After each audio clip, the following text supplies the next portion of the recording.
The most powerful peace treaty was sometimes whispered at an altar.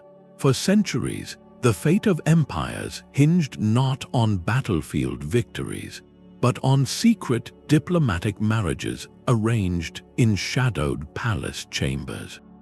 This is the hidden history of how rulers used their own families as strategic weapons to prevent wars. By the end, you will understand the forgotten blueprints of peace that shaped our world, blueprints written in wedding vows and bloodlines. How did a single union stop a conflict lasting 100 years? What personal sacrifice quietly averted an invasion by a mighty neighbor? We will uncover the astonishing answers.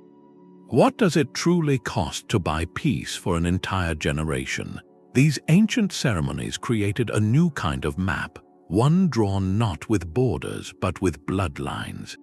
In the dusty archives of history, we find the earliest known peace treaty in human history, a clay tablet from the 13th century before the Common Era, ending a brutal war between the Egyptian and Hittite empires.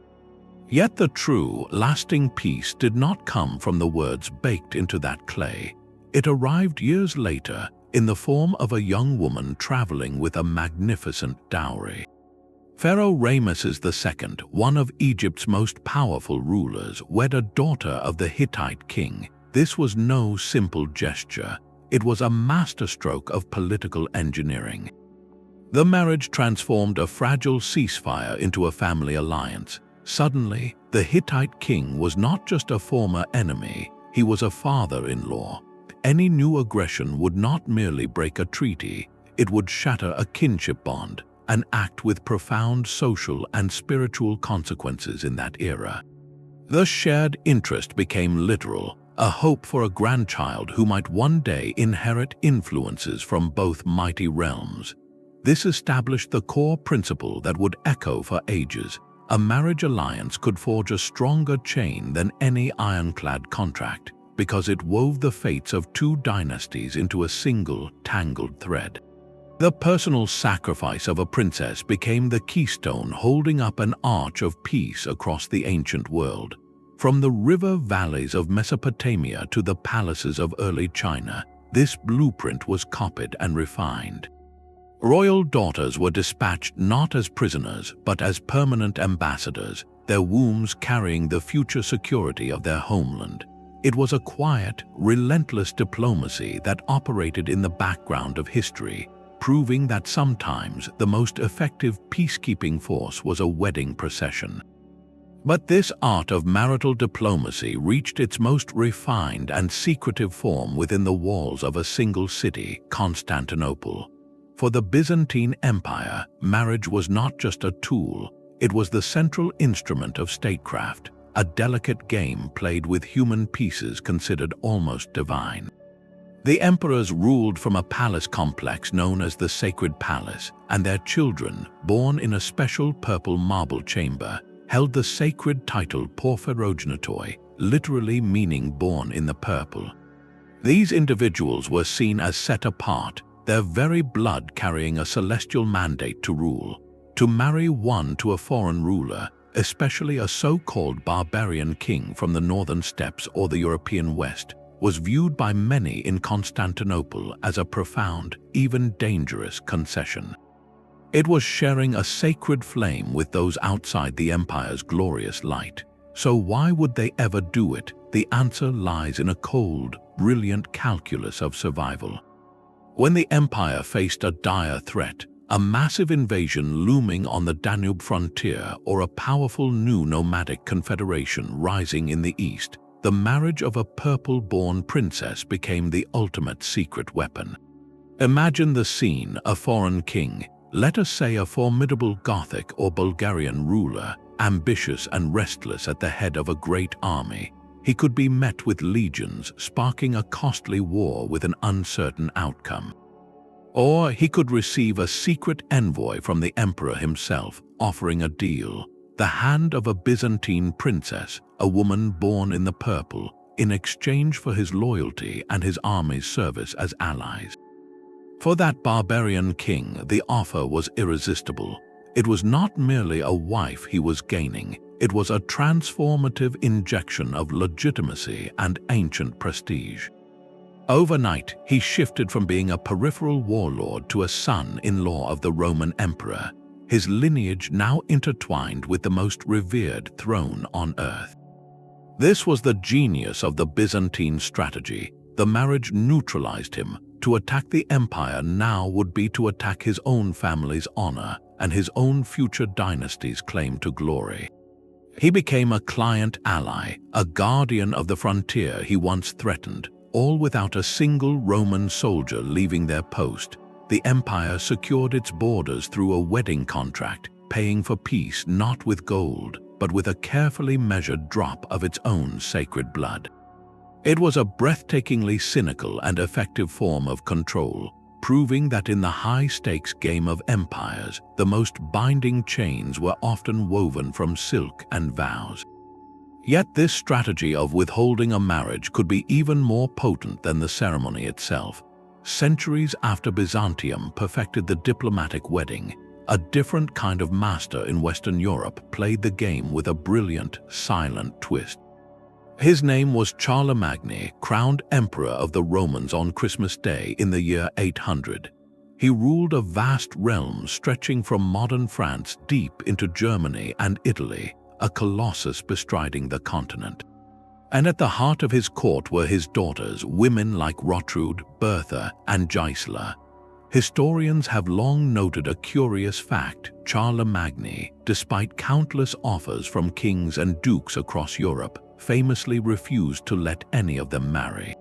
The traditional explanation paints him as an overly controlling father, unwilling to part with his children. But if we look deeper, a far more sophisticated political design emerges. Keeping his daughters unwed was not a personal whim, it was a deliberate state-level strategy. By never formally giving their hands away, Charlemagne turned each princess into a living, breathing question mark, a prize of unimaginable value that dangled just out of reach. Imagine you are a powerful duke on the frontier, or a king of a neighboring realm like Mercia in England. You have ambitions, perhaps even a rebellious thought. But you also know that the emperor has several unmarried daughters. If you prove loyal, if you send troops when asked, if you quiet your ambitions, perhaps, just perhaps, you could be the one to win such an alliance. That hope becomes a leash. Charlemagne cultivated this atmosphere of possibility perfectly.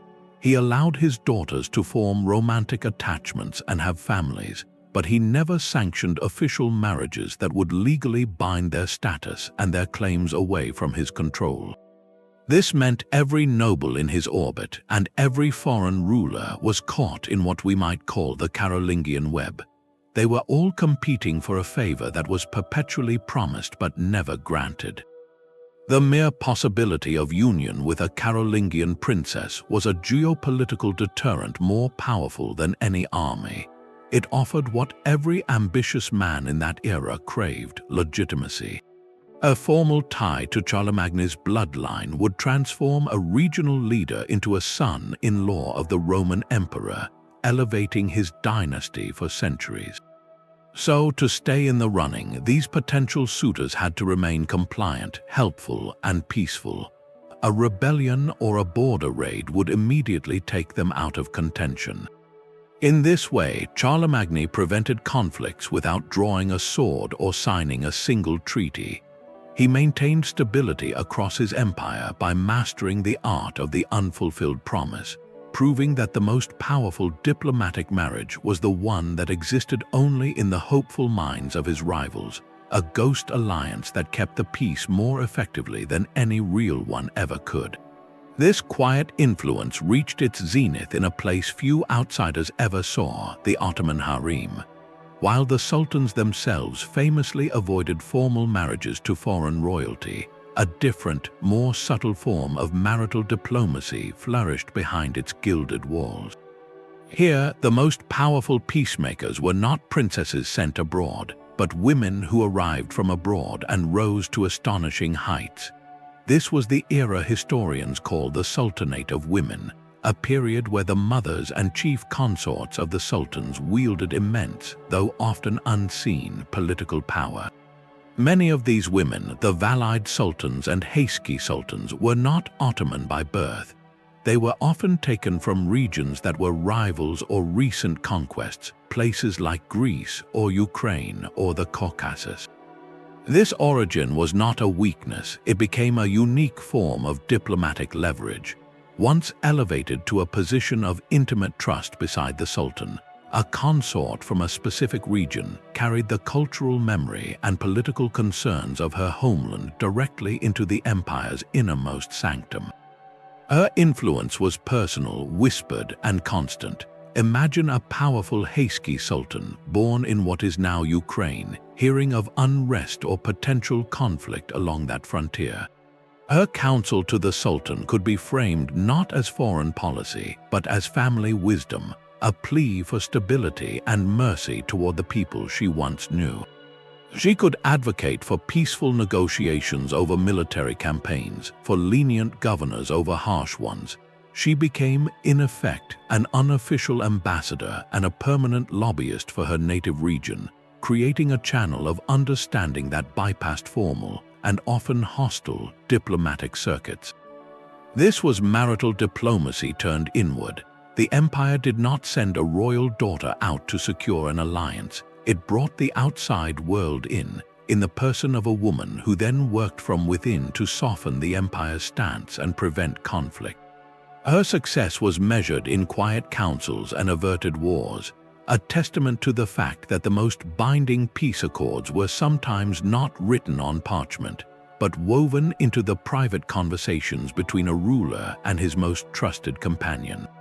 Yet this philosophy of peace through marriage found its ultimate expression in a single family's guiding principle. For the Habsburg dynasty, the most powerful empire builders in European history, warfare was often a clumsy last resort. Their true genius lay in a Latin motto that became their secret weapon: Bella gerunt alii, tu felix Austria nube. Let others wage war, you, happy Austria, marry. This was not a romantic ideal, it was a documented, cold-blooded strategy for expansion. While rival kings exhausted their treasuries and armies in brutal conflicts, the Habsburgs quietly arranged weddings. Each ceremony was a calculated move on a continental chessboard, where the prize was not a checkmate, but a province, a duchy, or an entire kingdom. Through a relentless series of these marital alliances, they accumulated a scattered empire that one historian famously said was acquired not by the sword, but by the wedding ring. The map of Europe was redrawn not on battlefields but in cathedral aisles and palace chapels. This created an intricate web of familial obligations, where a cousin ruled here, a nephew ruled there, and a brother-in-law ruled over the border. Launching a large-scale war became a political and personal nightmare, an act that would pit family members against each other and shatter a complex network of loyalties. The threat of conflict was dampened by the simple, powerful fact of kinship. But how did this work in practice? One of the most brilliant and secretive plays was the marriage of Mary of Burgundy to the Habsburg Archduke, Maximilian I. Burgundy was not a kingdom but a collection of territories in the heart of Europe, fabulously wealthy from trade and cloth production. It was a prize coveted by the King of France, who saw it as rightfully his. As Mary's father passed, a French invasion seemed inevitable, a war that would drown the region in blood. In the shadows, Habsburg diplomats worked feverishly. They negotiated a secret pact, offering the young Duchess Mary not just a husband but a protector. Her marriage to Maximilian in the year 1477 was a masterstroke. It brought the entire Burgundian inheritance, including the rich Netherlands, under Habsburg control overnight. The French king was outmaneuvered without a major battle. This single union prevented a French takeover, secured a critical economic powerhouse, and set the stage for the Habsburgs' future dominance. It was the perfect embodiment of their motto, a bloodless victory that expanded an empire through a vow of peace. Each such marriage was a peaceful annexation, proving that the most durable borders were sometimes those traced by a family tree. But this blueprint for peace faced its ultimate test on the misty, war-torn border between England and Scotland. For centuries, this was not a quiet frontier but a bleeding wound, a place of raids, reprisals, and legendary battles. Kings on both sides dreamed of final victory through conquest, a dream that always ended in more bloodshed. Then, in the year 1503, a different kind of weapon crossed that border. She was not a soldier, but a Princess Margaret Tudor, the 13-year-old sister of the formidable English king, Henry VIII. Her marriage to James IV of Scotland was a breathtaking diplomatic gamble, orchestrated in secret to avoid public outcry from nobles on both sides who thrived on the endless conflict. The wedding itself, a grand spectacle called the Marriage of the Thistle and the Rose, was filled with hope, yet the peace it promised proved tragically fragile. Just a decade later, King James honored an old alliance with France and invaded England, meeting his end at the catastrophic Battle of Flodden Field. It seemed the marital bridge had been utterly destroyed, consumed by the very fires it was meant to extinguish. But the most fascinating truth about these diplomatic marriages is that their power often worked on a delay, like a seed planted in one generation that only blooms in another. The union of Margaret and James did not stop the immediate fighting, but it did something far more profound. It irrevocably mingled the royal blood of two warring kingdoms. That single, fragile thread of kinship, woven in 1503, was never fully severed. It passed quietly down through the generations, through Scottish kings and queens who could all trace their lineage back to that English princess.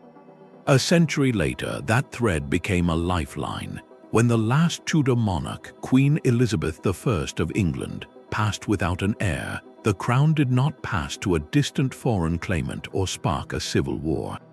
Instead, it traveled north following that bloodline. The legal heir was James VI of Scotland, the great-great-grandson of Margaret Tudor.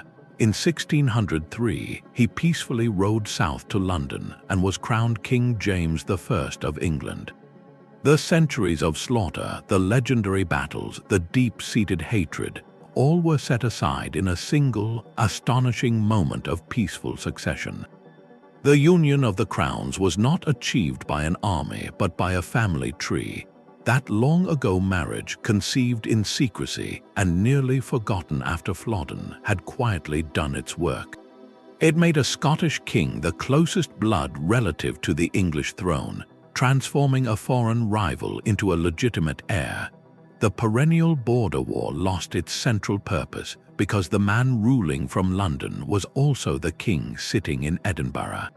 It was the ultimate validation of the marital diplomat's long game, proving that a strategic union could rewrite a nation's destiny not in a decade, but over a century, turning ancient enemies into a single united kingdom through nothing more than a forgotten wedding vow.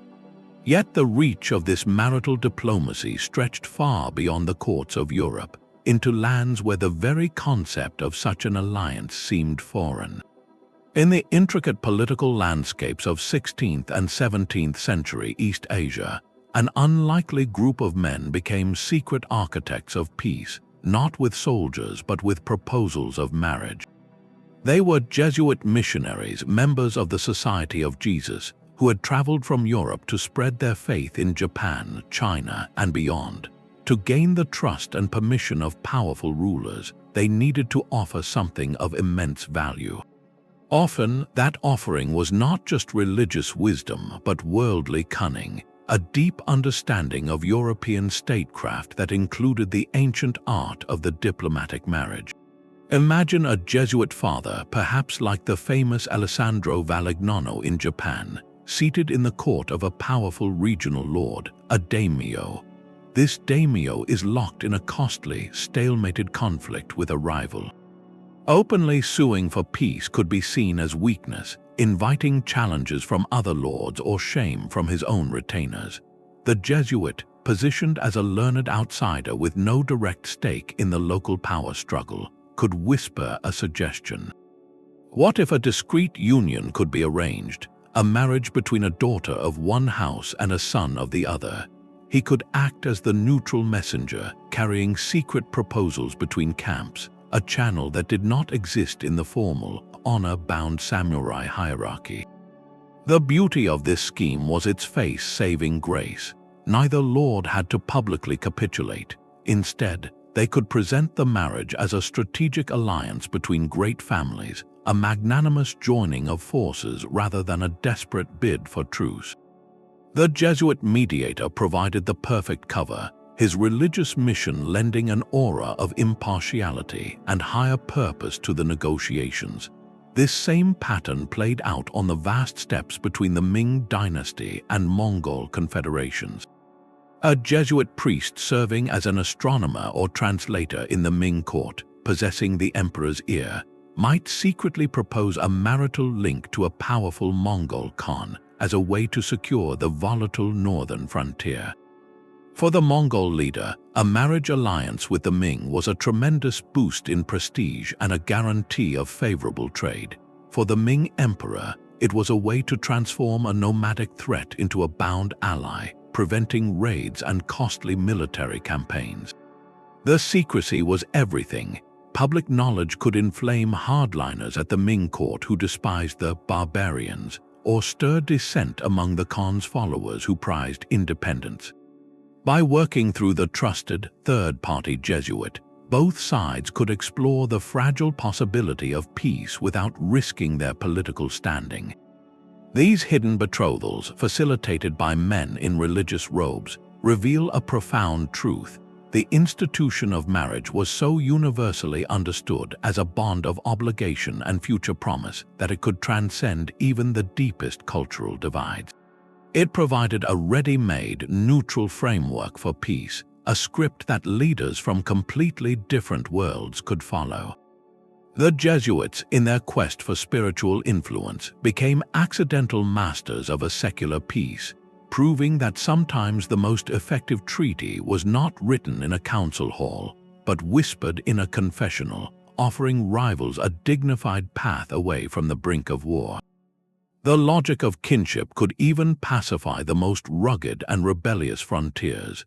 In the vast, culturally diverse landscape of 16th and 17th century India, the expanding Mughal Empire faced a constant challenge.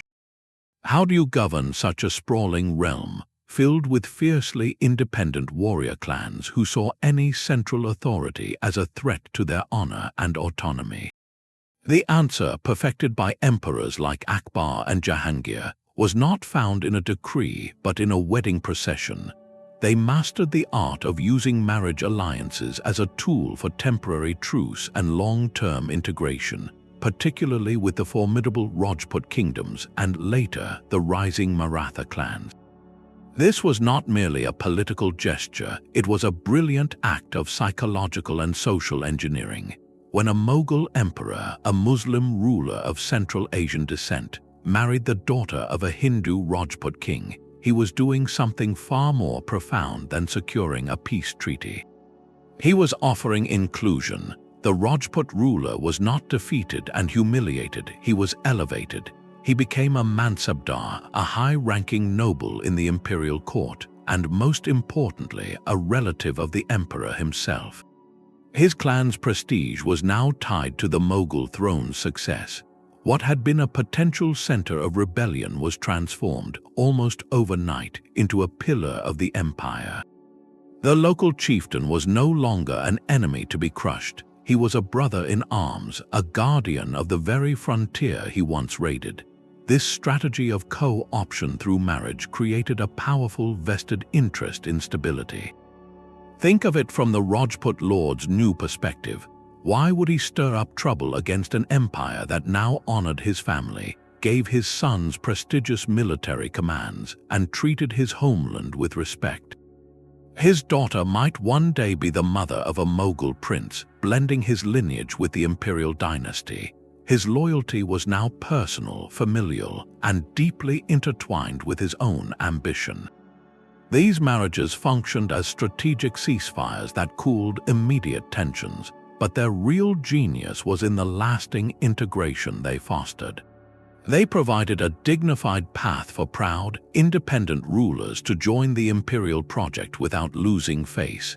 The empire did not just conquer territory, it absorbed elites, weaving them into the fabric of Mughal power through bonds of blood and mutual benefit. This proved that sometimes the most effective way to secure a frontier was not with a wall of soldiers, but with a web of kinship, turning potential rebels into bound relatives whose fate was now inseparable from the empire they helped build.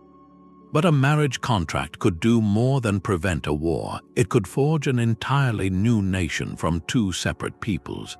In the late 14th century, Central Europe was a chessboard of shifting threats. To the west, the militant Teutonic Knights pressed their crusade with relentless force. To the east, the successors of the Mongol Golden Horde launched punishing raids from the steppes.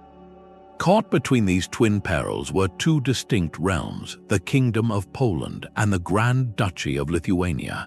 Poland possessed a strong tradition of chivalry and Western military tactics, but its population was limited. Lithuania, a vast pagan empire stretching from the Baltic to the Black Sea, commanded immense manpower and territory, but it faced existential pressure from its Christian neighbors who saw its faith as a justification for holy war. Conflict between these two neighbors seemed almost inevitable, a struggle for resources and land. Instead, their leaders chose a path of breathtaking political imagination. In 1385, in the castle of Krewo, a document was sealed that was, at its heart, a marriage contract. Grand Duke Jagela of Lithuania pledged not only to wed the young Queen Jadwiga of Poland, but to baptize himself and his entire nation into the Christian faith and to permanently unite the Lithuanian lands with the Polish crown. This was not a simple alliance, it was a fusion. Jagela, now baptized as W. Ladislaw Jagiello, became King of Poland. The personal union created by that single marriage was a defensive masterstroke of historic proportions. It instantly solved both realms' most critical weaknesses. Poland gained the vast territories and immense military manpower of Lithuania, a shield against the eastern steppes. Lithuania gained the political legitimacy, advanced administration, and chivalric military order of a Western kingdom, a bulwark against the Teutonic Knights.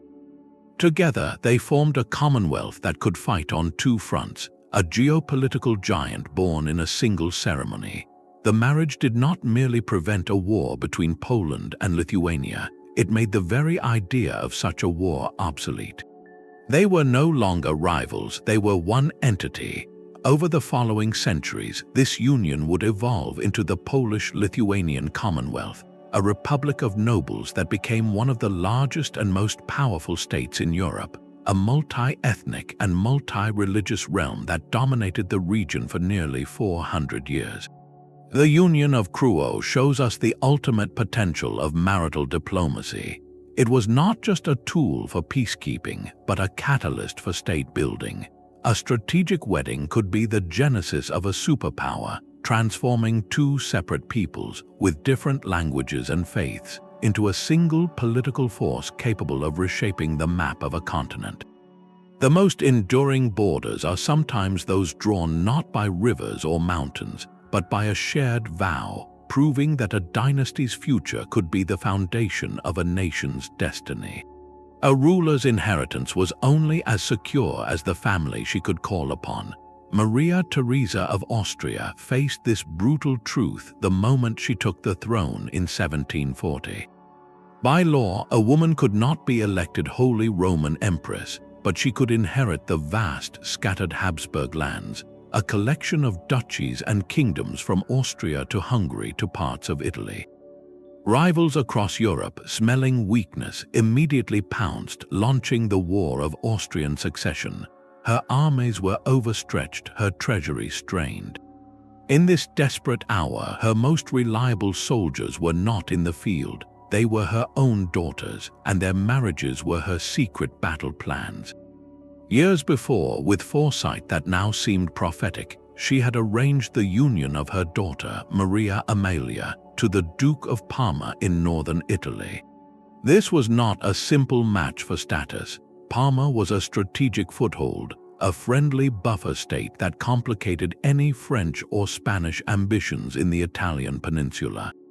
It forced those rival powers to look over their shoulder, diverting their attention and resources away from the main conflict further north. But Maria Theresa's true marital masterstroke was negotiated in the shadows of the ongoing war. She secretly arranged for another daughter, Maria Carolina, to marry the future king of Naples and Sicily. This was a breathtakingly bold move. Naples and Sicily were under Spanish influence, a potential enemy flank. By weaving her daughter into that royal line, Maria Theresa transformed a threat into a shield. The marriage created a powerful southern alliance, ensuring that Austria's vulnerable underbelly in Italy was protected by a friendly, indeed a familial, power. King Ferdinand of Naples, once a potential adversary, became a son-in-law, his interests now intertwined with Vienna's survival. These were not side notes to the war, they were central to its outcome. While generals maneuvered armies, Maria Theresa was maneuvering dynasties. Each wedding secured a frontier, neutralized an enemy, and bought a crucial ally. Her strategy acknowledged a hard reality. She could not defend every border with soldiers alone, but she could surround her empire with a defensive cordon of relatives, kings and dukes who owed their primary loyalty not to a treaty, but to a mother-in-law. The War of Austrian Succession was ultimately a stalemate, but Maria Theresa emerged with her core territories intact. Her victory was cemented not on a single battlefield, but in a series of quiet ceremonies that wove a web of kinship strong enough to hold a fracturing empire together. It was the Habsburg motto in action, but with a maternal, defensive twist, proving that even in the face of invasion, the most resilient fortresses were sometimes built with wedding vows. A monarch's true power is measured not by the battles she wins, but by the threats she never has to face. For Catherine II of Russia, the empress who transformed her nation into a European superpower, the most elegant solutions to her greatest problems were found in the guest lists of royal weddings. While she expanded her empire's borders through military campaigns, she secured its future and its peace through a quieter, more intimate form of statecraft, the strategic marriage. In her hands, matrimony became a diplomatic scalpel, performing precise, bloodless surgery on the map of Europe. Her primary canvas was the complex puzzle of German states within the fading Holy Roman Empire. Catherine, herself a German princess from Anhalt-Zerbst, understood this world intimately. She systematically arranged unions between ambitious but land-poor German princes and wealthy, well-connected women of the Russian nobility. These were not random matches. Each one was calculated to build a pro-Russian faction within the dozens of German courts. A prince who owed his luxurious lifestyle and political standing to a Russian dowry and his wife's connections in St. Petersburg became, in effect, a permanent agent of Russian influence. He would advocate for policies favorable to Catherine, oppose those aligned with her rivals, and provide crucial intelligence from within the empire's heart. This created a silent, marital bloc that amplified Russia's voice in European affairs without the cost or risk of open conflict, effectively surrounding potential adversaries like Austria or Prussia with a ring of friendly, indebted relatives. Yet Catherine's most cunning use of marital diplomacy was directed inward, at the most delicate and dangerous issue any monarch faces, the question of their own succession. The Romanov dynasty, though powerful, was not overflowing with direct heirs.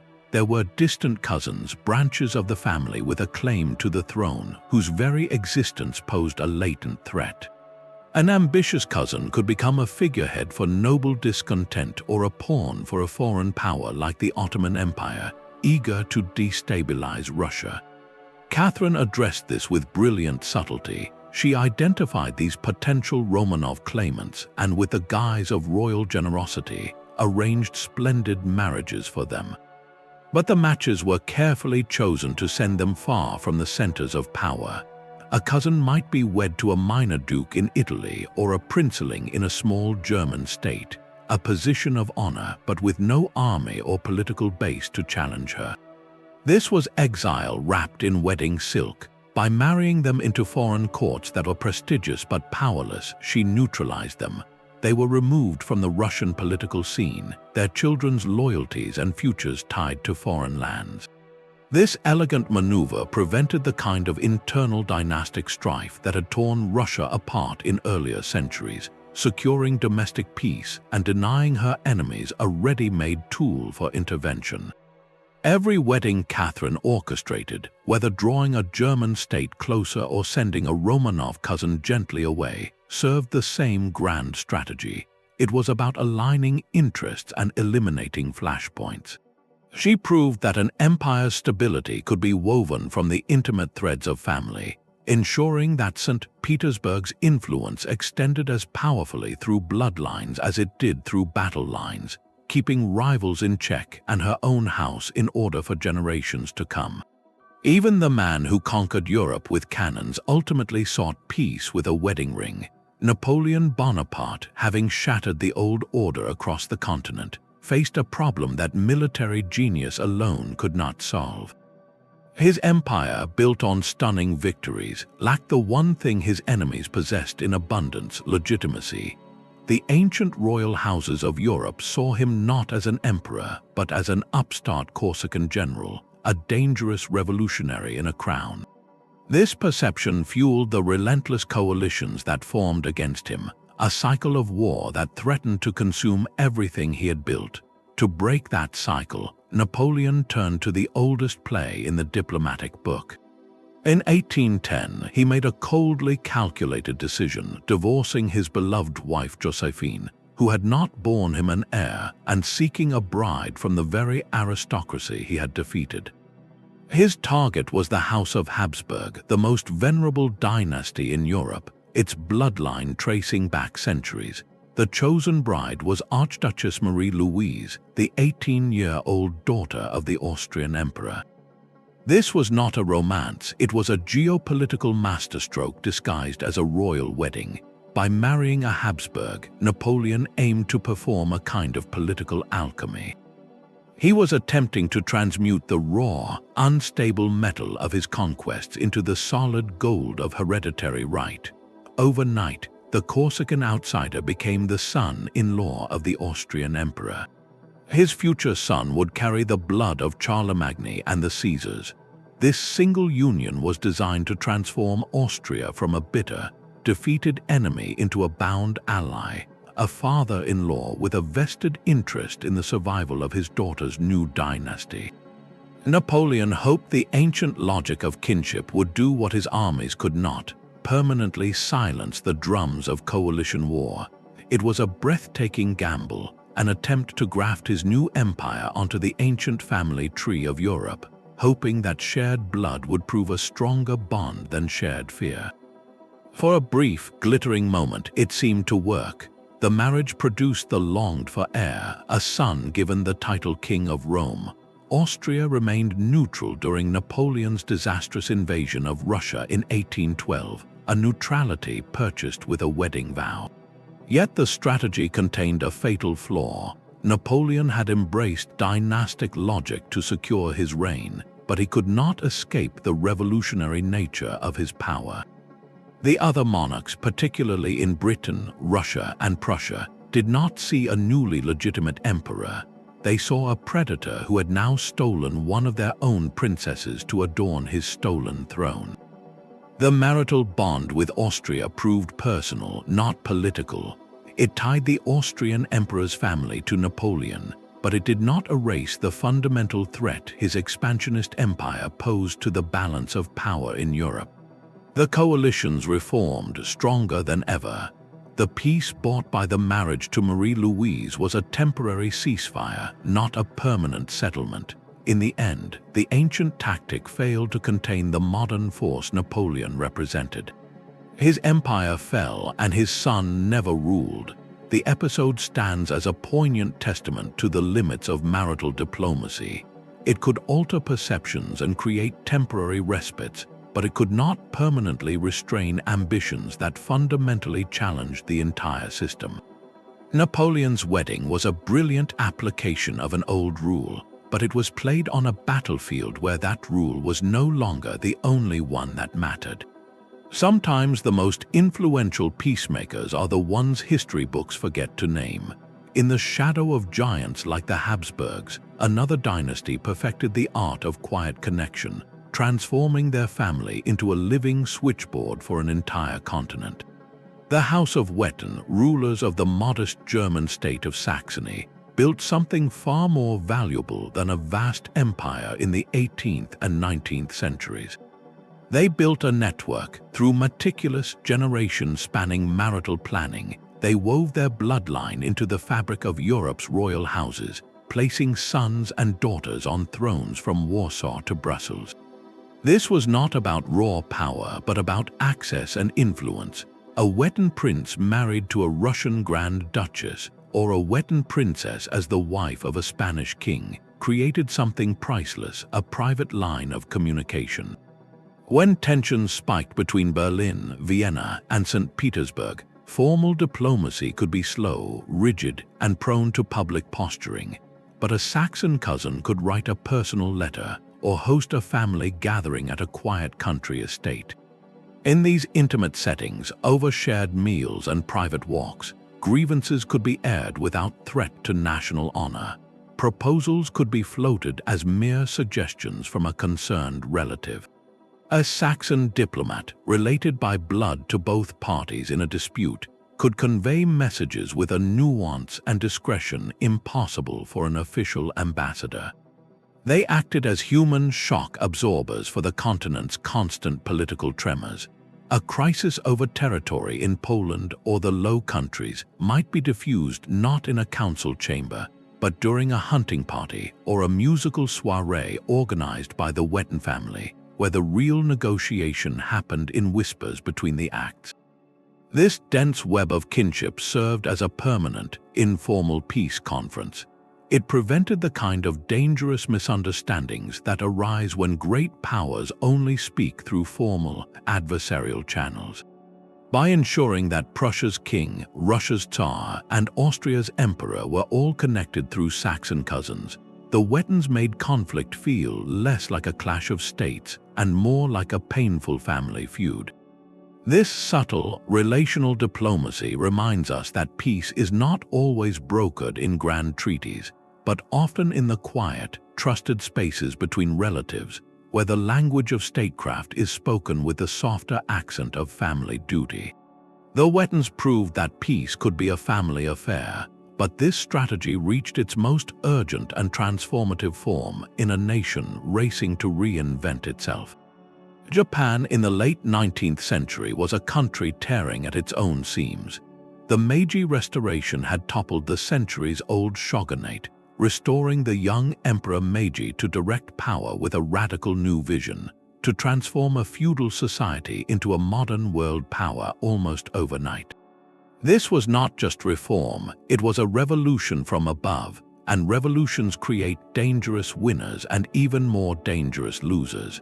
The greatest threat came from the very domains whose samurai armies had made the restoration possible, mighty clans like Satsuma and Choshu. These warriors were not just loyal subjects, they were proud, heavily armed kingmakers who had just proven they could overthrow a government. What was to stop them from turning their ambitions on the new imperial order they had helped create? The emperor's advisors devised a solution that was both ancient and brilliantly modern. They turned to the quiet power of the wedding ceremony. In a series of carefully orchestrated unions, the imperial family opened its innermost circle to the daughters of these formidable samurai lords. It was a masterstroke of political alchemy. By marrying into the imperial house, the leaders of Satsuma and Choshu were not just honored, they were incorporated. A samurai lord who might have bristled at orders from Tokyo found his own granddaughter playing in the palace gardens, his bloodline now intertwined with the sacred lineage of the chrysanthemum throne. His clan's prestige was no longer tied to regional rebellion, but to national stability. Overnight, potential warlords were transformed into royal grandfathers, their interests perfectly aligned with the survival and success of the new regime. This was more than a symbolic gesture, it was a structural guarantee. The marriages created a new imperial aristocracy, a peerage system that formally elevated these former feudal lords into titled nobles, the kazoku, with seats in a new house of peers. Their military power was gently channeled into the new national army, their regional loyalties redirected toward a modern, centralized state. The most dangerous factions in Japan were given the most prestigious stake imaginable in the new order, a familial bond with the emperor himself. This brilliant, peaceful assimilation meant the revolutionary shift from shogunate to modern state could proceed without collapsing into a protracted civil war. The swords that had forged the restoration were quietly sheathed, not by force, but by invitation into the imperial family. It demonstrated that even in the frantic race toward the future, the oldest bonds of kinship could provide the essential stability to prevent a nation from tearing itself apart. High in the rugged mountains of the Horn of Africa, a different kind of unification project was underway, one where the blueprint for peace was written not for foreign rivals, but for the empire's own restless heart. The Ethiopian Empire in the 19th century was a tapestry of fiercely independent regions, each ruled by a powerful noble known as a Rais. These men commanded their own militias, collected their own taxes, and their loyalty to the distant emperor in Addis Ababa was often conditional, a fact that led to periods of internal conflict. For an emperor like Menelik II, who faced the looming shadow of European colonial powers during the so-called scramble for Africa, this internal fragmentation was an existential threat. A divided Ethiopia would be easy prey. His solution was a masterclass in using marital diplomacy not for external defense but for internal cohesion. He systematically married the daughters of the most powerful and potentially rebellious races.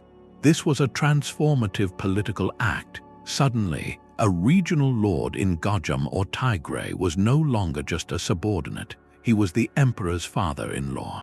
His family's future was now directly linked to the stability and success of the imperial throne itself.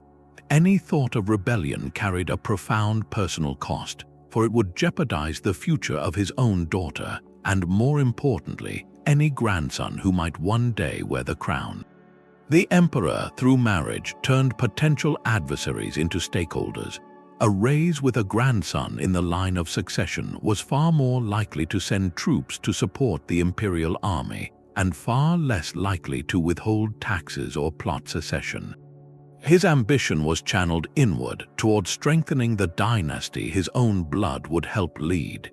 This network of marital alliances created a web of kinship that bound the mountainous, hard-to-govern regions to the center more effectively than any army of occupation ever could. It prevented the chronic civil wars that had weakened the empire in the past, allowing Menelik to present a unified front to the outside world. This internal stability was the hidden foundation for his famous military victory at the Battle of Adwa in 1896, where a united Ethiopia defeated an invading Italian force, becoming the only African nation to successfully resist European conquest during that era. The marital bonds woven in the highlands did not fire a single shot at Adwa, but they ensured the empire marched to war as one, proving that the first and most vital peace an emperor must secure is often the peace within his own borders. Behind every public spectacle of a royal wedding lay a hidden architecture of rules, a strict and unspoken code that turned a personal union into a geopolitical instrument. This was not about love or even simple alliance, it was about maintaining a sacred order. The most fundamental rule was the principle of equal birth, a concept that seems archaic today but was the bedrock of dynastic power. A king or emperor could not simply marry anyone of noble standing. the partner had to come from a sovereign house, a family that ruled its own land, or at the very least, a mediatized house, a formerly sovereign family that had been absorbed into a larger empire but retained its royal status. This was about preserving what historians call blood prestige, the idea that the right to rule was a quality carried in the very bloodline. To marry beneath this station was to dilute that sacred essence, to risk the legitimacy of the entire dynasty.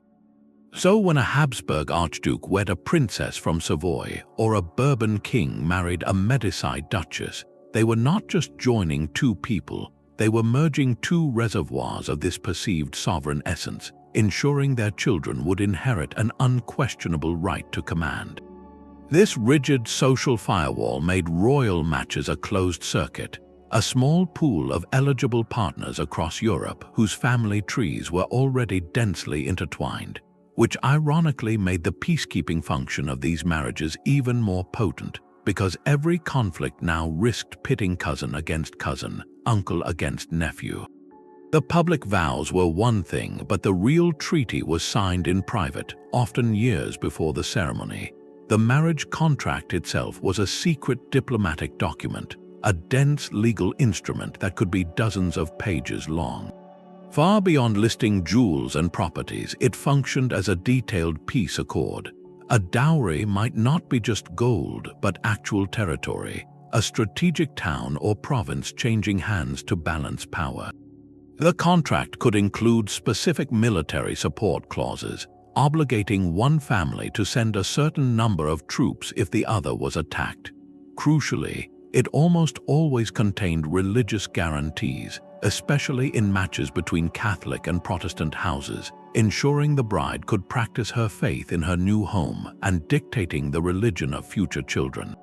These were not details left to chance. Every clause was negotiated by teams of ambassadors and lawyers, each point representing a potential future conflict that was being neutralized in advance.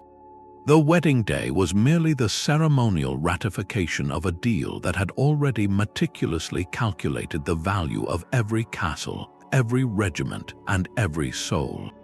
And what of the children born from these calculated unions? They were far more than heirs to a throne. In the eyes of statecraft, they were living treaties. Their very existence was the ultimate guarantee of the alliance's continuity. A son who carried the blood of both France and Austria embodied the peace between those nations, his future reign a promise of continued cooperation. A daughter could be the key to unlocking another alliance down the line, her pedigree making her a uniquely valuable piece in the next generation's diplomatic game. This turned family life into a constant performance of political unity. Portraits of the young prince or princess would be sent to both grandparents' courts, a visual reminder of the bond. Their education would be carefully curated to include languages, customs, and loyalties from both sides of their heritage. They were raised to be walking symbols of reconciliation, human embodiments of a peace that needed to outlive the signatories of the original contract. Their health and survival became matters of state security because their passing could void the unspoken assurances that held two rival powers in check. When we understand these unspoken rules, the true nature of these unions comes into sharp, almost chilling focus. These were not romantic affairs, but cold, pre-negotiated mergers, corporate acquisitions framed in the language of sacrament. Every detail, from the bride's ancestry to the size of her dowry to the religious faith of her future firstborn son, was scrutinized for its long-term geopolitical impact. The goal was to create a bond so structurally sound, so laden with mutual interest and intertwined fate, that breaking it would be an act of political and social self-destruction. The marriage was engineered to be a robust peacekeeping mechanism, its strength derived not from affection, but from a web of legal, territorial, and familial obligations that made war between the two families not just unwise but unthinkably costly. This was peace built on a foundation of exquisite, calculated constraint. The ink on a royal marriage contract was merely the final public act. The true work happened in the shadows, a clandestine operation worthy of any spy novel. Before a single dowry was discussed, a quiet army of ambassadors and intelligence gatherers went to work. Their mission was to assess the most critical variable in the entire peace equation, the human being at its center. Ambassadors stationed at foreign courts were not just diplomats, they were talent scouts. Their coded dispatches home read less like state documents and more like detailed medical and psychological profiles. They reported on a princess's health, her temperament, her education, and most importantly, her political reliability. Could she be trusted to advocate for her native land's interests from her new throne? Was she pious enough or too pious? Did she have a strong will, or would she be easily controlled by her new family? Every detail was a piece of a puzzle, determining whether this person would be an asset or a liability in the grand strategic plan. The stakes were so high that mere observation was not enough. This is where spies entered the picture. Operatives might be tasked with the most delicate, intrusive investigations. They sought to uncover secret infirmities, hidden romantic attachments, or any scandal that could devalue the bride or groom. A hidden illness that might prevent the birth of an heir, or a secret allegiance to a rival faction within the court. These were not personal secrets, they were state secrets. Discovering them could save a kingdom from a catastrophic, hollow alliance. The negotiations themselves were exercises in absolute secrecy, often conducted through trusted, deniable intermediaries in neutral locations. Why such extreme caution? Because the mere hint that a marriage was being discussed could trigger a diplomatic crisis. Other courts, especially rival powers who were not part of the deal, would be deeply offended at being bypassed. They might launch their own counter-proposals to sabotage the match, or even threaten war to prevent the powerful new alliance from forming. A leaked negotiation could turn a potential peacemaker into a casus belli, a reason for war. This shadowy process reveals a fundamental truth. The path to a peace-securing marriage was a high-stakes intelligence operation. Success depended not on grand speeches, but on whispers in antechambers, on bribed servants, and on letters written in cipher. The ambassadors and spies were the unsung architects of these unions, gathering the raw information upon which empires would gamble their futures. A successfully arranged match was celebrated not just as a diplomatic coup, but as a major intelligence victory, proving that in the silent wars between kingdoms, the most valuable weapon was often a perfectly curated secret. For all their calculated brilliance, these marital treaties carried a hidden and volatile flaw.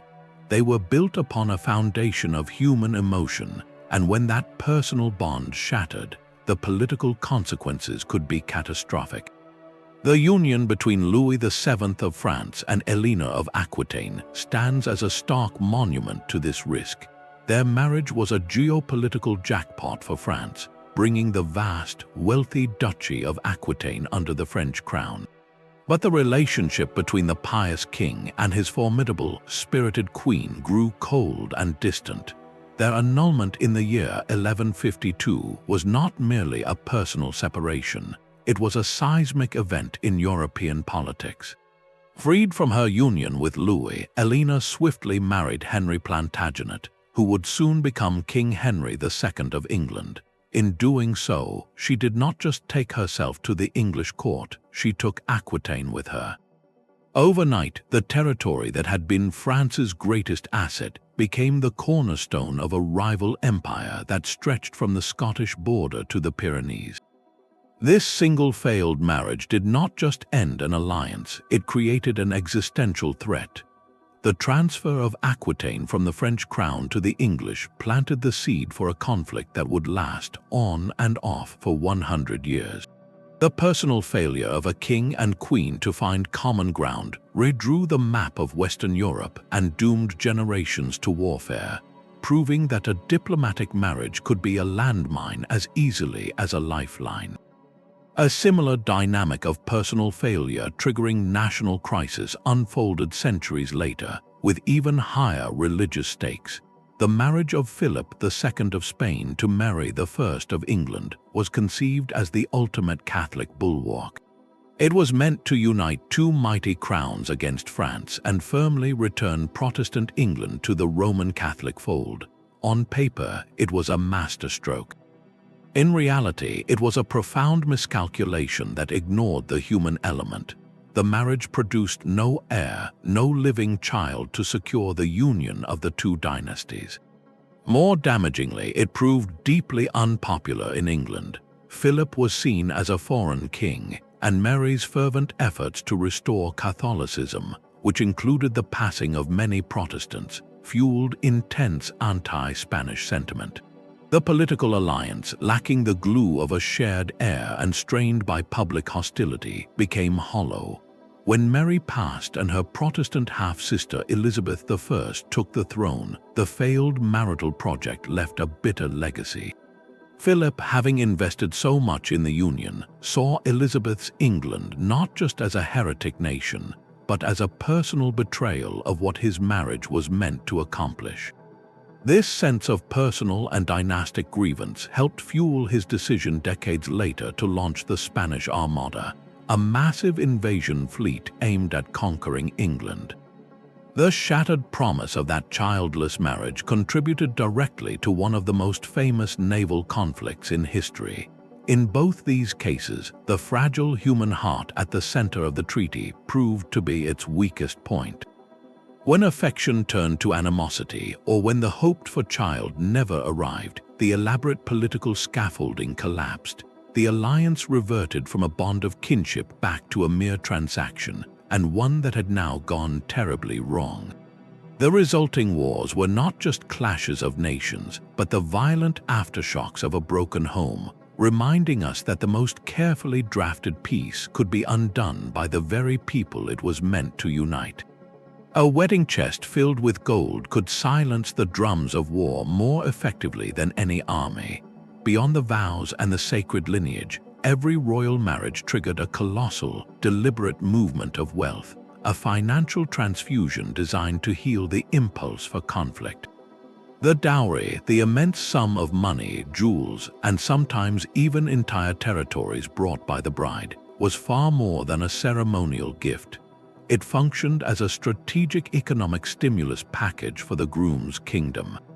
Imagine a rival realm teetering on the edge of bankruptcy, its treasury drained, its nobles restless, its only clear path to solvency being a plundering campaign against its neighbors. A royal marriage offering a staggering dowry could change that entire calculus overnight. The influx of gold could pay off debts, fund public works, and placate the military class, removing the primary financial pressure that made war seem like a necessity. It transformed the groom's kingdom from a potential aggressor into a satisfied partner, its immediate needs met not through conquest but through alliance. This financial engineering worked in both directions through a companion institution, the dower. This was the property and revenue guaranteed to the bride for her lifetime should her husband pass before her. It was her financial security, but on a state level, it acted as a brilliant hostage system for prosperity. The lands and incomes set aside for her dower were often drawn from the heart of her new husband's kingdom. If war broke out between her marital nation and her homeland, those estates could be seized, their revenues cut off. Her financial well-being, and by extension the fortunes of any children she had, became directly tied to peaceful relations between the two crowns. A king would think twice about attacking his wife's brother, knowing it could impoverish his own queen and destabilize his own realm's economy. The dower wove the queen's personal fortune into the very fabric of her adopted country, making peace a matter of domestic fiscal policy. This interlocking of treasuries created something new, a transnational constituency for peace. Bankers in Genoa or Antwerp who had financed the dowry through loans now had a vested interest in the alliance's success, as conflict could mean default. Merchants whose trade routes were protected by the new familial bond prospered and would lobby against any return to hostility. Nobles in both lands who held estates or pensions tied to the marriage settlement saw their personal wealth hinge on continued amity. War was no longer just a clash of armies, it was a threat to portfolios, to credit lines, to business ventures that now spanned the new Allied border. The marriage, through its financial architecture, turned influential elites in both countries into quiet peacekeepers. Their whispered counsel in royal chambers would emphasize the catastrophic economic costs of conflict, the loans that would vanish, the trade that would collapse, the lands that would be laid waste. By making the prosperity of each nation dependent on the stability of the other, a royal union engineered a powerful, silent lobby that viewed the battlefield not as a place of glory, but as a place where ledgers burned. The most binding peace treaties were thus signed not only on parchment, but in the account books of 1,000 merchants who now saw their future written in the joint prosperity of two intertwined crowns. Yet these financial and political calculations faced their most profound test when they encountered the deepest divide of all, faith. In a Europe shattered by the Reformation, where Protestant and Catholic saw each other as heretics destined for damnation, the very idea of a cross-confession royal marriage was almost unthinkable. It risked divine wrath and popular rebellion, and yet the desperate need for stability sometimes forced even this rigid barrier to bend. The most ambitious attempt was the marriage of Mary I of England to Philip II of Spain. This was not merely a political match, it was a theological project. Mary, a fervent Catholic, was determined to wrench England back from the Protestant reforms of her father and half-brother. Marrying Europe's most powerful Catholic monarch was her masterstroke to cement that reversal and forge a mighty bloc against Protestant rivals like France. The marriage treaty itself was a document of exquisite religious sensitivity, filled with promises to preserve England's laws and keep Philip from dragging the country into Spanish wars. But its core purpose was the salvation of English souls, an attempt to use a marital alliance to rescue a kingdom from what she saw as spiritual peril. The peace it sought was not just between nations, but between a nation and heaven. While ultimately unsuccessful in its long-term goals, the union demonstrated how high the stakes could be. A marital bond gambled not just on territorial peace, but on the eternal fate of an entire people. This pattern of using marriage to navigate religious chasms was even more pronounced in the East, where Byzantine emperors perfected a delicate art. When they offered a purple-born princess to a pagan Khagan of the steppes or a Muslim sultan, the marriage contract always contained critical, often secret, religious clauses. For a pagan ruler, conversion to Christianity might be the price of the union, a transformation that brought his entire people into the Byzantine cultural orbit and turned a threatening neighbor into a spiritual son. For a Muslim ruler, the terms were different, focusing on guarantees of religious tolerance for Christian subjects within his domains, or for the princess herself to retain her faith and have a private chapel. These were not acts of theological surrender, but of brilliant, pragmatic integration. The marriage served as a vehicle for exporting Byzantine soft power, wrapping spiritual influence within a package of familial alliance. It created a buffer zone of understanding, however thin, between two fundamentally different worlds. A Muslim sultan with a Christian wife was more likely to listen to diplomatic overtures from Constantinople, and less likely to persecute Christian merchants whose trade benefited his economy. These unions required court theologians to craft careful justifications, framing them as acts of peacemaking that served God's greater plan. They show us that in the face of existential threats, the immediate, earthly imperative to prevent war could temporarily override even the deepest-seated spiritual animosities. Each such marriage became a fragile bridge across a chasm of belief, a personal connection that, for a generation, held back the tides of holy war and allowed for a tense, negotiated coexistence where otherwise there might only have been conquest. The true power of these alliances lived in the mind. By framing the relationship between two states as a familial bond, rulers tapped into something far older and more potent than any legal clause, the deep-seated human psychology of kinship.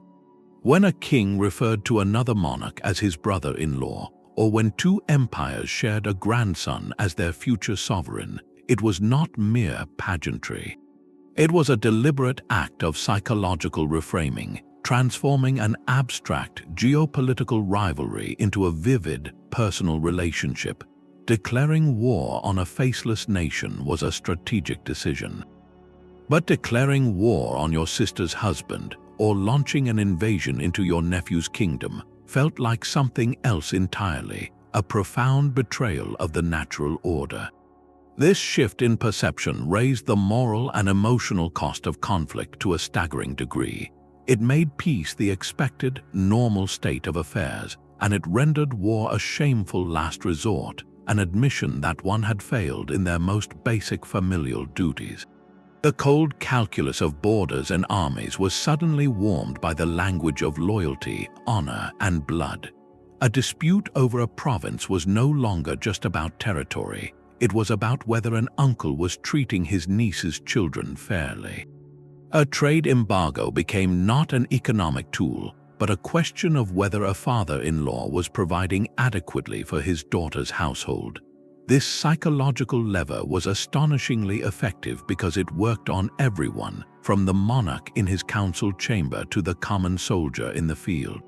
A general might hesitate to lead an attack against an army commanded by his queen's cousin.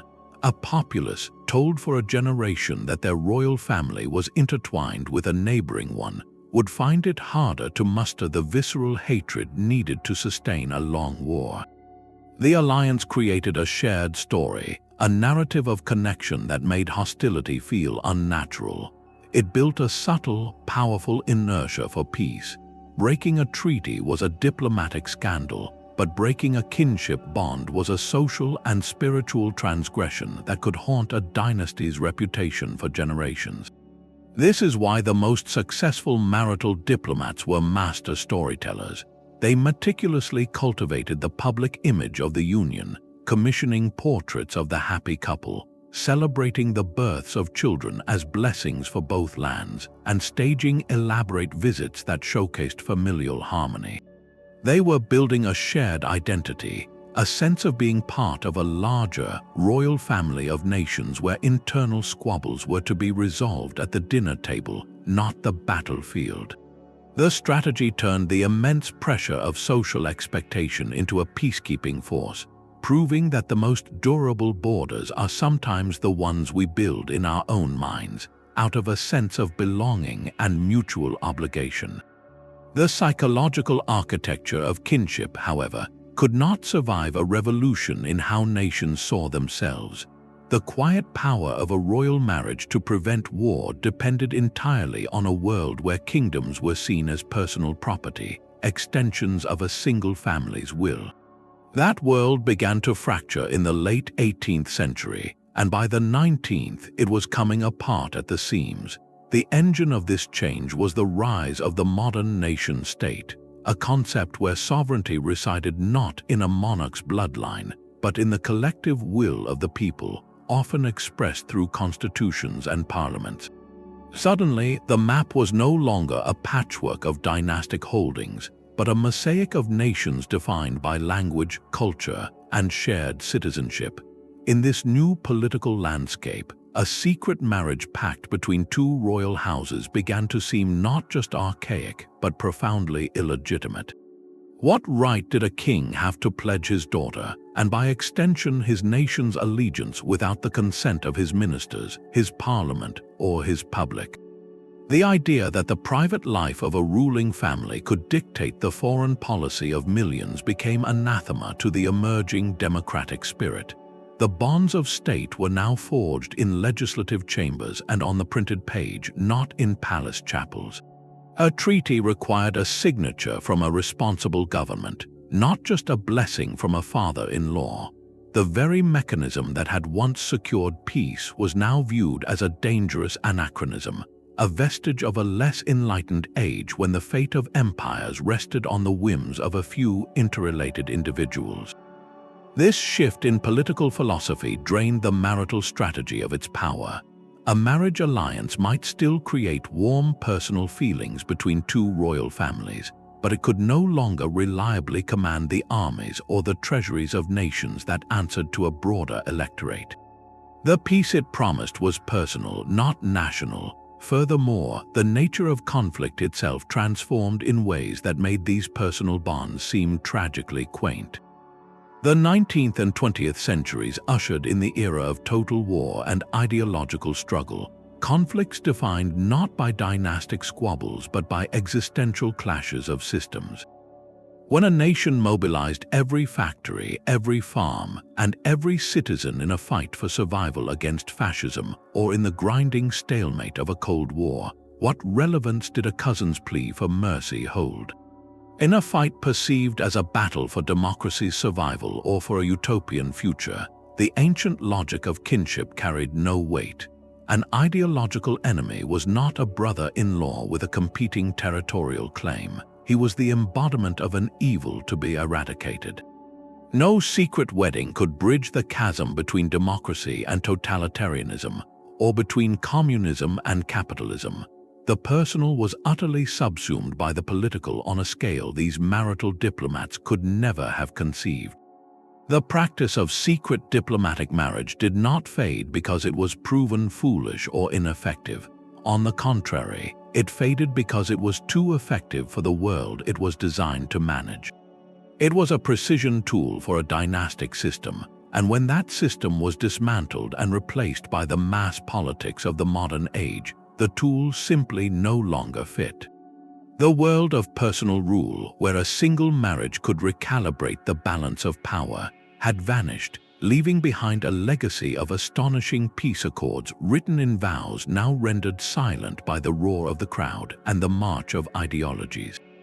The grand strategy of marital diplomacy may have faded, but its underlying wisdom did not vanish. It simply changed its costume. In our modern world, where cameras flash and stock markets dictate terms, the ancient logic of building bridges through personal connection has evolved into a sophisticated tool called soft power. This is the ability to shape preferences and attract cooperation not through military force or payments, but through culture, political values, and foreign policies that others find appealing. And at the heart of soft power, we often find a modern echo of the royal wedding, a symbolic union designed to foster goodwill and mutual interest. Consider a celebrated marriage between global entertainment figures from countries with a long history of political rivalry or public tension. While such a union carries no formal diplomatic weight, its effect on public perception can be profound. It humanizes the other side, transforming an abstract geopolitical rival into the beloved homeland of a son-in-law or daughter-in-law. Shared celebrations and media coverage create a narrative of connection that can subtly soften decades of ingrained suspicion, building a reservoir of public goodwill that politicians can later draw upon. These are not state marriages, but they perform a similar social function, weaving threads of shared humanity across political divides. On a more formal stage, the state visit serves as our era's ceremonial alliance. When leaders share a meal, exchange personalized gifts, or allow a carefully managed glimpse into their personal interactions, they are building the modern equivalent of kinship rapport. These curated moments of personal connection are not trivial public relations. They establish a direct line of communication, a first-name basis that can prove invaluable during a future crisis. A leader is far more likely to pick up the phone for a midnight call to someone they have broken bread with, someone they have shared a laugh with, than to a complete stranger. This personal trust reduces the chance of dangerous miscalculation and creates informal channels for de-escalation, mirroring the way a medieval queen might whisper counsel to her kingly husband on behalf of her native land. Similarly, cultural exchanges, student programs, and sister city partnerships function as a kind of distributed diplomatic marriage, linking thousands of citizens across borders. They create a vast network of people with personal stakes in positive relations, a transnational community that values the connection and will advocate against a return to hostility. These are the quiet architects of peace, building understanding person by person, relationship by relationship. Even in the cutthroat world of global business, the old dynastic merger finds its parallel. A strategic corporate merger between flagship companies from two historically competitive nations is more than a financial transaction. It is a fusion of interests that creates a powerful, private sector lobby for stability and open dialogue. When a French aerospace giant partners with a German engineering leader, or when Japanese and American automotive manufacturers intertwine their futures, they create thousands of jobs and complex supply chains that depend on smooth relations between their home governments. The corporate boardrooms become chambers of quiet diplomacy, where executives have a vested interest in calming political storms that could disrupt their integrated operations. This economic interdependence, born of strategic alliance, acts as a formidable brake on conflict, proving that shared prosperity can be as compelling a reason for peace as any shared grandchild ever was. The institution that once bound crowns may be gone, but the timeless truth it embodied endures. At its core, the strategy recognized that before nations can make peace, people must find connection. Whether through a princess's journey, a president's handshake, or a company's partnership, the most enduring safeguard against conflict is often the simple, powerful web of mutual interest and personal rapport. The vessels change, but the essential cargo, the fragile hope for understanding, continues its vital passage. The shadow of a single, childless king could darken an entire continent. This was the specter that haunted Europe as the 17th century drew to a close, centered on the frail figure of Charles II of Spain. His expected passing without a direct heir was not just a national tragedy, it was a geopolitical earthquake waiting to happen.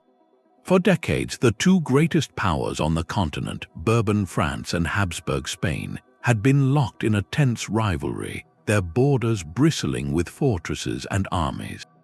A simple, direct war of conquest between Paris and Madrid seemed inevitable the moment the Spanish throne stood empty. Yet that brutal, straightforward conflict never materialized in the form everyone feared. Instead, Europe found itself entangled in a different kind of war, one whose very complexity was a testament to the quiet, decades-long work of marital diplomacy. The reason lies in a dense, almost impenetrable web of marriages that had deliberately tangled the royal bloodlines of Europe into a single, contentious family. The most pivotal of these was the union in 1660 of the young son king, Louis XIV of France, to Maria Theresa of Spain. This was not merely a love match or a simple alliance, it was a masterful long-term investment in a future claim. As part of the marriage treaty, Maria Theresa renounced her right to the Spanish throne in exchange for a massive dowry, a payment that, in a crucial twist, Spain never fully delivered. That unpaid debt became a legal loophole, a dormant seed of future conflict. Louis never forgot it, and the renunciation was always considered conditional in the courts of Paris. For generations, French and Spanish diplomats had been playing a slow, meticulous game, binding the two dynasties together with marriages while simultaneously preparing legal arguments for the day the main line failed. By the time Charles II finally passed in 1700, the succession was not a simple question of two foreign powers fighting over a prize. It was a sprawling, bitter family dispute. The two primary claimants were, in fact, close relatives. One was Louis XIV's own grandson, Philip of Anjou, a Bourbon prince. The other was Archduke Charles of Austria, a Habsburg. Europe was not facing a clean war of French aggression against Spain. it was facing a brutal civil war within its own interconnected royal family over which branch would inherit the vast Spanish Empire. This familial framing changed everything. It drew every major power into the conflict because they were all, in some way, cousins with a stake in the outcome. England, the Dutch Republic, Austria, and smaller German states all joined the fray, not just to check French power, but to defend their own dynastic interests and honor complex treaties of mutual succession they had signed through generations of intermarriage. The resulting War of the Spanish Succession was indeed long and bloody, a global conflict fought from the fields of Belgium to the coast of Florida. But its very nature, as a multilateral war over a legal inheritance, was fundamentally different from the apocalyptic, head-to-head clash between France and Spain that had been dreaded for a century. The decades of intermarriage had created so many cross-cutting obligations and conflicting loyalties that no single power could act with pure, unchecked ambition. A French general might find himself facing an army commanded by a distant cousin. A Spanish noble might have estates in territories now loyal to the Austrian claimant. The war became a messy, negotiated conflict, with shifting alliances and constant diplomatic maneuvering alongside the battles. This intricate web of kinship, woven by design, ultimately prevented a simpler, more devastating scenario, a direct war of annihilation between Paris and Madrid that would have redrawn the map of Europe in fire and blood. Instead, the conflict, though terrible, ended with a negotiated settlement, the Treaty of Utrecht. It upheld the core principle of balance of power and, critically, ensured the French and Spanish crowns would never be united under a single monarch. The marital strategy had succeeded in its most paradoxical form. It did not prevent a war, but it dictated the war's shape, limiting its ferocity and containing its ultimate outcome. The peace that followed, for all its faults, was built on a framework of recognized familial claims rather than pure conquest, a legacy of the vows that had made enemies into in-laws and turned a potential cataclysm into a managed, if painful, family quarrel. From the clay tablets of the pharaohs to the gilded halls of Vienna, a single, quiet strategy held empires together. The evidence is overwhelming across 3,000 years that the careful stroke of a marriage contract often proved mightier than the swing of a sword. These secret diplomatic unions were not romantic accidents. They were a sophisticated, pre-modern system of conflict prevention, an intricate technology of peace built long before international summits or global organizations existed. This system worked by leveraging the most fundamental human bonds, family, finance, and faith, to weave rival powers into a single, interdependent tapestry. A shared grandchild created a vested interest in stability that no parchment treaty could match. A colossal dowry could erase a kingdom's debt and its appetite for plunder. A promise of religious tolerance sealed with a vow could calm the fires of holy war for a generation. Each wedding was a calculated investment in a shared future, making the cost of conflict not just a loss of soldiers, but a shattering of kinship, a collapse of credit, and a betrayal of sacred trust. These historical architects of peace understood a timeless truth that lasting stability is rarely built on fear alone. It is built on a foundation of mutual interest and personal connection, however strategically those connections were first arranged.